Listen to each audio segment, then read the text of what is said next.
ಮಹಾತ್ಮ ಗಾಂಧೀಜಿಯವರು ಅವರನ್ನ ಭಾರತೀಯ ಜನತಾ ಪಕ್ಷದವರು ಹಿಂದೂಗಳ ವಿರೋಧಿ ಅಂತ ಹೇಳ್ತಾರೆ. ಗೋಡ್ಸೆ ಗುಂಡಿಟ್ಟು ಕೊಂದ್ರಲ್ಲ, ಅವರು ಸಾಯುವಾಗಲೂ ಕೂಡ ಏ ರಾಮ್ ಹೇಳಿ ಸತ್ರು. ಅವರು ಅಪ್ಪಟ ಹಿಂದೂ ಅಂತಕ್ಕಂಥದ್ದಕ್ಕೆ ಇದಕ್ಕಿಂತ ನಿದರ್ಶನ ಬೇಕಾಗಿಲ್ಲ.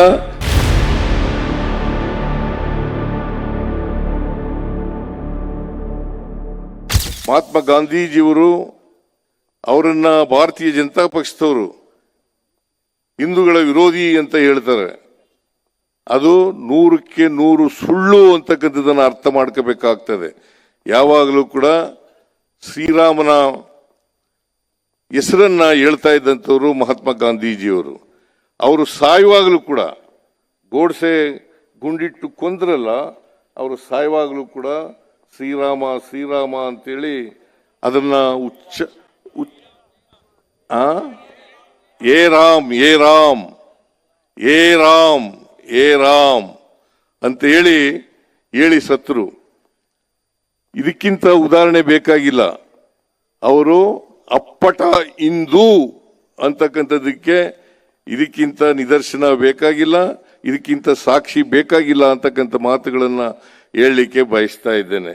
ಅದರಿಂದ ಅವರು ಯಾವತ್ತೂ ಕೂಡ ಹಿಂದೂ ಧರ್ಮದ ವಿರೋಧ ಇರಲಿಲ್ಲ, ಆದರೆ ಸುಧಾರಣೆಯನ್ನು ಬಯಸಿದ್ರು. ನಾವೆಲ್ಲರೂ ಕೂಡ ಹಿಂದೂ ಮುಸಲ್ಮಾನರು ಅಣ್ಣ ತಮ್ಮದಿರಂತೆ ಒಂದು ತಾಯಿ ಮಕ್ಕಳಂತೆ ಬದುಕಬೇಕು ಅಂತಕ್ಕಂಥದ್ದನ್ನ ಮನಗಂಡಿದ್ರು.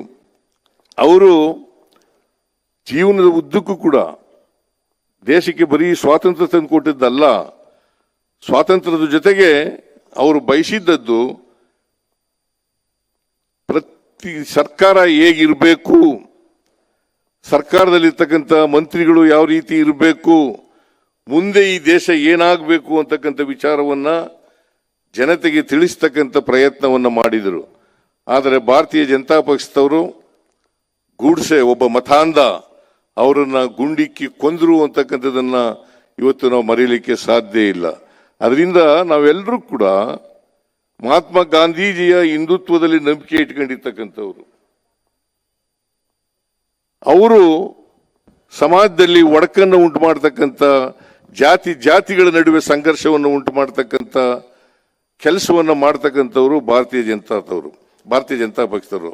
ಅವರು ಮನುವಾದಿಗಳು ಅಂತಕ್ಕಂಥದ್ದನ್ನ ನಾವು ಈ ಸಂದರ್ಭದಲ್ಲಿ ಹೇಳಲಿಕ್ಕೆ ಬಯಸ್ತಾ ಇದ್ದೇನೆ.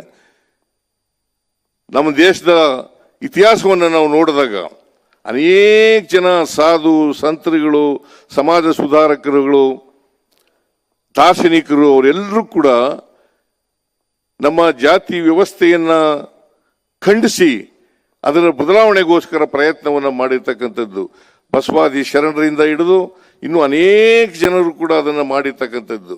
ಅದನ್ನೇ ಬಾಬಾ ಸಾಹೇಬ್ ಅಂಬೇಡ್ಕರ್ ಅವರು ಸಂವಿಧಾನದಲ್ಲೂ ಕೂಡ ಅಳವಡಿಸಿ ಆ ಸಂವಿಧಾನವನ್ನ ನಾವು ಇವತ್ತು ಕೂಡ ಎಲ್ಲ ಅವರು ಹೇಳಿದಂಥ ಎಲ್ಲ ಅನೇಕ ವಿಚಾರಗಳನ್ನು ನಾವು ನೋಡಲಿಕ್ಕೆ ಸಾಧ್ಯ ಆಗ್ತದೆ. ನಾವು ಕಾಂಗ್ರೆಸ್ನವರು ಸಂವಿಧಾನದ ಪರವಾಗಿರ್ತಕ್ಕಂಥವ್ರು, ಭಾರತೀಯ ಜನತಾ ಪಕ್ಷದವರು ಕಾಂಗ್ರೆಸ್ಗೆ ವಿರುದ್ಧವಾಗಿರ್ತಕ್ಕಂಥವ್ರು.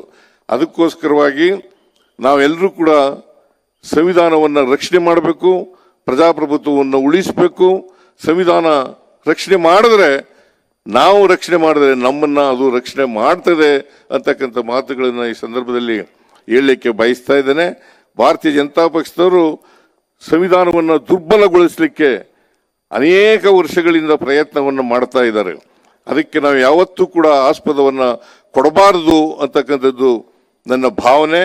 ಅದಕ್ಕೆ ಇವತ್ತು ವಿಧಾನಸೌಧದ ಎದುರುಗಡೆ ಮಹಾತ್ಮ ಗಾಂಧೀಜಿಯವರ ಪುತ್ಥಳಿಯನ್ನು ನಾವು ಅನಾವರಣ ಮಾಡಿದ್ದೀವಿ. ಈ ಅನಾವರಣೆಯ ಉದ್ದೇಶ ಇದು ಮುಂದಿನ ಪೀಳಿಗೆಗೆ ಗಾಂಧಿ ತತ್ವಗಳು, ಆದರ್ಶಗಳು ಅದು ಆಗಬೇಕು, ಅವ್ರಿಗೆ ಗೊತ್ತಾಗಬೇಕು, ಅದನ್ನು ಮುಂದುವರಿಸ್ತಕ್ಕಂಥ ಕೆಲಸವನ್ನು ಮಾಡಬೇಕು. ಇದು ನಮ್ಮೆಲ್ಲರಿಗೂ ಕೂಡ ಆತ್ಮಾವಲೋಕನ ಮಾಡ್ಕೊಳ್ತಕ್ಕಂಥ ಒಂದು ಪ್ರತಿಮೆ ಅಂತಕ್ಕಂಥ ಮಾತುಗಳನ್ನು ಈ ಸಂದರ್ಭದಲ್ಲಿ ಹೇಳಿ ನಾನು ಹೆಚ್ಚು ಮಾತನಾಡಕ್ಕೆ ಹೋಗ್ದೇನೆ. ಇವತ್ತು ನೀವೆಲ್ಲರೂ ಕೂಡ ಈ ಅನಾವರಣ ಕಾರ್ಯಕ್ರಮದಲ್ಲಿ ಭಾಗವಹಿಸಿದ್ದೀರಿ. ನೀವೆಲ್ಲರಿಗೂ ಧನ್ಯವಾದಗಳನ್ನು ಹೇಳಿ ನನ್ನ ಮಾತನ್ನು ಮುಗಿಸ್ತೇನೆ.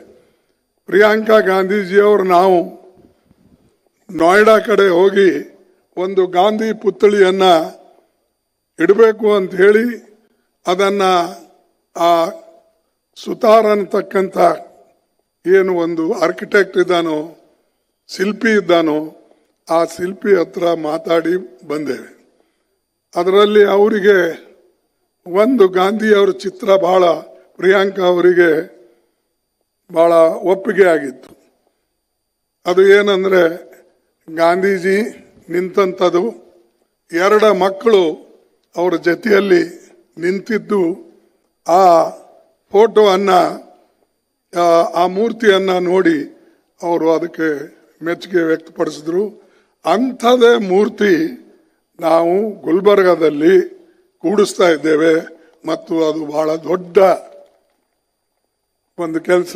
ಅದ್ರ ಕೆಳಗಡೆ ಇಲ್ಲೇನು ಬರೆದಿದ್ದಾರೆ, ಸೇಮ್ ಬರವಣಿಗೆ ಅದರ ಕೆಳಗೂ ಕೂಡ ಇದೆ, ವಿಶೇಷವಾಗಿ ಅದರಲ್ಲೇ ಇದೆ.